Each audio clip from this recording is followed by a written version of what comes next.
HS1 news में आप सबका इस्तेमाल है। आइए नजर डालते हैं आज के अहम खबरनामे पर। चीफ मिनिस्टर के चंद्रशेखर राव ने आज प्रगति भवन में रियासती वुज़रा टी हरीश राव और KT रामा राव से हंगामी मुलाकात की। मुलाकात के दौरान रियासत की ताज़ा तरीन सूरत हाल, BRS की इंतखाबी मुहिम, पार्टी के इंतखाबी मंशूर, इलेक्शन कमीशन की जानिब से 13 IAS और IPS अहदेदारों के तबादले और BRS की जानिब से 5 असम्बली हलकों के लिए उम्मीदवारों के नामों को खतियत दिए जाने के मुतालिक तफसीली तौर पर तबादले ख्याल किया गया। वाज़ेह है कि चीफ मिनिस्टर 15 अक्टूबर से हल्क़े असम्बली हसनाबाद से इंतखाबी मुहिम का आगाज़ करने जा रहे हैं और इम्कान है कि इसी दिन पार्टी का इंतखाबी मंशूर भी जारी किया जाएगा। दूसरी तरफ बताया जा रहा है कि 5 असम्बली हलकों के लिए पार्टी ने उम्मीदवारों के नामों को खतियत दे दी गई है, जो जनगांव के लिए राजेश्वर रेड्डी, नरसापुर से सुनीता लक्ष्मण रेड्डी, नामपल्ली से आनंद गौड़, गोशा महल से गोविंद राठी और मलकाजगिरी से मर्री राजशेखर रेड्डी हैं।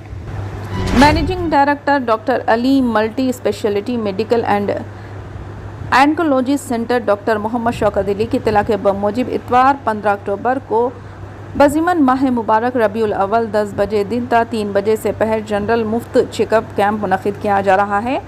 BP, शुगर व दीगर ज़रूरी मुआयने मुफ्त किए जाएंगे। इस कैंप में senior general physician, oncology, dermatology, gynaecology doctors खिदमात अंजाम देंगे। ज़रूरतमंद मरीज़ Ali clinic doctor Ali multi speciality medical and oncology centre पर रजिस्ट्रेशन के लिए दिए गए नंबरात पर रब्ता करें।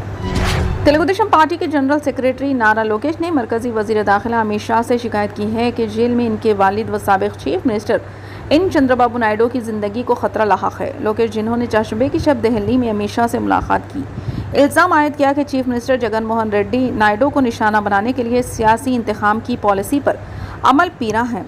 शाह से मुलाकात के बाद एक्स पर पोस्ट करते हुए TDP कायद ने कहा कि आंध्र प्रदेश में YSRCP हुकूमत की जानिब से सरकारी मशीनरी के बेजा इस्तेमाल से वाकिफ़ कराया गया और उन्हें तशवीशनाक हालात से भी वाकिफ़ कराया और किस तरह जेल में नायडू की जान को ख़तरा लाहक है।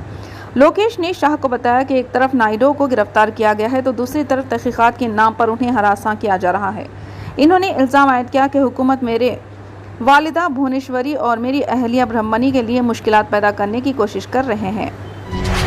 सेटविन टेक्निकल इंस्टीट्यूट रमनसपुरा में 50% फीस में रियायत के साथ दाखिले जारी है। ब्यूटिशन कोर्स फीस 1000 रुपये, मुद्दत 3 माह। एडवांस ब्यूटिशन 1500 रुपये फीस, मुद्दत 3 माह। गारमेंट मेकिंग फ़ीस 1000 रुपये 3 माह। MS ऑफिस 750 रुपये 3 माह मुद्दत होगी। मज़ीद तफसीलात के लिए 7330439786 पर रब्ता कर सकते हैं। मुल्क में मसाजिद की तंजीम ऑल इंडिया राब्ता मसाजिद ने फैसला किया है कि उत्तर प्रदेश के ज़िले अयोध्या के धनीपुर में तामीर की जाने वाली मुजव्वज़ा मस्जिद को पैगम्बर इस्लाम से मौसूम करते हुए मोहम्मद बिन अब्दुल्ला मस्जिद का नाम दिया जाए। राब्ता मसाजिद की यहाँ मुनक़िदा कॉन्फ्रेंस में ये ऐलान किया गया। इसमें मुख्तलिफ मसालिक के तमाम सीनियर उलमा ने शिरकत की। Bharatiya Janata party BJP leader हाजी अरफात शेख की पहल पर यह कॉन्फ्रेंस मुनक़िद की गई। धनीपुर मस्जिद का मुकाम सदियों क़दीम बाबरी मस्जिद से तकरीबन 22 किलोमीटर दूर है। याद रहे कि अयोध्या में वाक़ बाबरी मस्जिद को 6 दिसंबर 1992 को शहीद कर दिया गया था और इसके मुकाम पर अब राम मंदिर तामीर किया जा रहा है, जो अनक़रीब मुकम्मिल हो जाएगा। BJP रुकन असम्बली गोशा महल T राजा सिंह ने तवक्को ज़ाहिर की है कि BJP की जानिब से अनक़रीब जारी की जाने वाली फहरिस्त में उनका भी नाम शामिल रहेगा। अगर उम्मीदवारों की फहरिस्त में इनका नाम नहीं रहता है तो वह इंतखाबी सियासत से दूर रहेंगे। इन्होंने वाज़ेह किया कि BJP क़यादत हल्क़े असम्बली गोशा महल से जिस शख्स को भी उम्मीदवार बनाएगी वो इसका खुलूस दिल के साथ ताउन करेंगे। इन्होंने क़यास आराई की कि असम्बली मुअल्लिक़ रहेगी और BRS दूसरी जमातों की मदद के बग़ैर हुकूमत नहीं बना सकेगी। हुकूमत बनाने के लिए KCR को किसी बड़ी जमात से मदद की ज़रूरत रहेगी।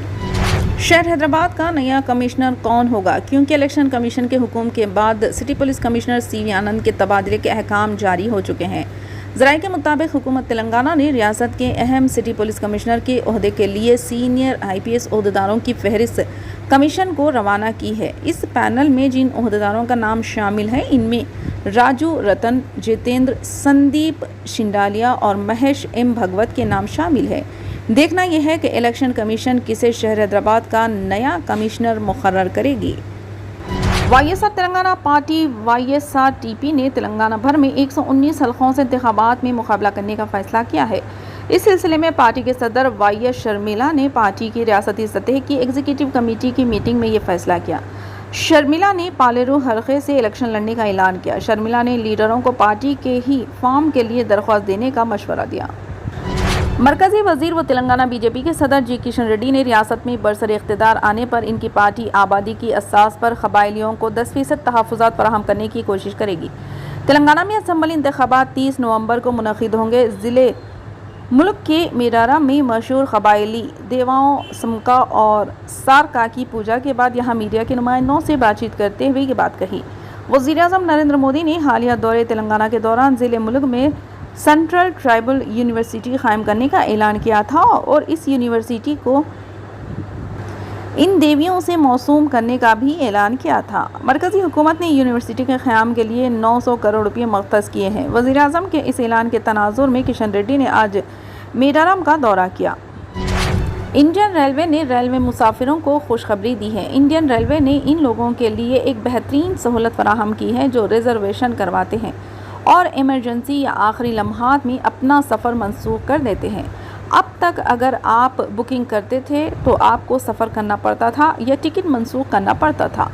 इससे वक्त और पैसा ज़ाया होते थे, लेकिन अब कोई परेशानी की बात नहीं है। महकमे रेलवे किसी दूसरे को रिजर्वेशन टिकट ट्रांसफ़र करने का मौका फराहम किया है। ये रिजर्वेशन टिकट ख़ानदान के किसी एक फ़र्द को मुंतकिल किया जा सकता है। सफ़र से 24 घंटे पहले दरख्वास्त करके रिजर्वेशन को मुंतकिल किया जा सकता है। मुसाफिरों को टिकट की रवानगी के वक्त से 24 घंटे पहले रिजर्वेशन ट्रांसफ़र की दरख्वास्त करनी होगी। उसके बाद ही टिकट को दूसरे मुसाफिर के नाम पर मुंतकिल किया जाएगा। मुलाजमीन त्योहारों, शादियों और ज़ाती वजूहात की वजह से रवानगी से 48 घंटे पहले दरख्वास्त करें। टिकट का प्रिंट आउट लें। करीबी रेलवे स्टेशन पर जाएं और रिजर्वेशन काउंटर पर दरख्वास्त दें।